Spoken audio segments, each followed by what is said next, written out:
మాజీ సీఎం కేసీఆర్ పై టీపీసీసీ అధికార ప్రతినిధి మృత్యుంజయ ఫైర్ అయ్యారు. మధ్యలో తెలంగాణ రాష్ట్రాన్ని భ్రష్టు పట్టించిన కేసీఆర్ మరోసారి ఓట్ల కోసం ఏ ముఖం పెట్టుకుని వస్తున్నారని ప్రశ్నించారు. తెలంగాణ నినాదంతో వచ్చిన టీఆర్ఎస్ పార్టీని బీఆర్ఎస్ గా చేసిన రోజే కేసీఆర్ పతనం మొదలైందని అన్నారు. పార్టీకి బీఆర్ఎస్ రాష్ట్ర సమితి అని పేరు పెట్టుకుని కేసీఆర్ కు ఒక్క తెలంగాణ గురించి మాట్లాడే హక్కు లేదని అన్నారు. కరీంనగర్లో మరోసారి సెంటిమెంట్ రగిల్చేందుకే కేసీఆర్ సిద్ధమయ్యారని, కేసీఆర్ మాటలు ఎవరూ పట్టించుకోవడం లేదని ఎద్దేవా చేశారు మృత్యుంజయ. కేసీఆర్ ఒక్కడే ఈ రాష్ట్రం లోపల 10 సంవత్సరాలు పరిపాలన చేసి ఇప్పుడు ఆయన తగులుదమ్మా అని వాళ్ళ బజార్లలో తిరుగుకుంటూ నాకు ఓట్లేయండి, నేను రేపు పొద్దునట్టు కీలకమైనటువంటి పార్టీ నాది అవుతుందని. మిస్టర్ కేసీఆర్, తెలంగాణ అనేటువంటి పదాన్ని ఉచ్చరించడానికి నీకు అధికారం లేదని చెప్పి మేము హెచ్చరిక చేస్తా ఉన్నాం.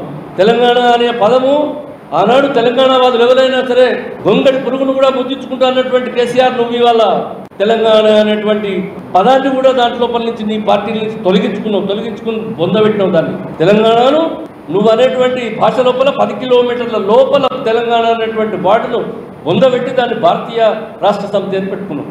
ఇంకా నీకు తెలంగాణ గురించి మాట్లాడేటువంటి హక్కును నేను అడుగుతా ఉన్నా.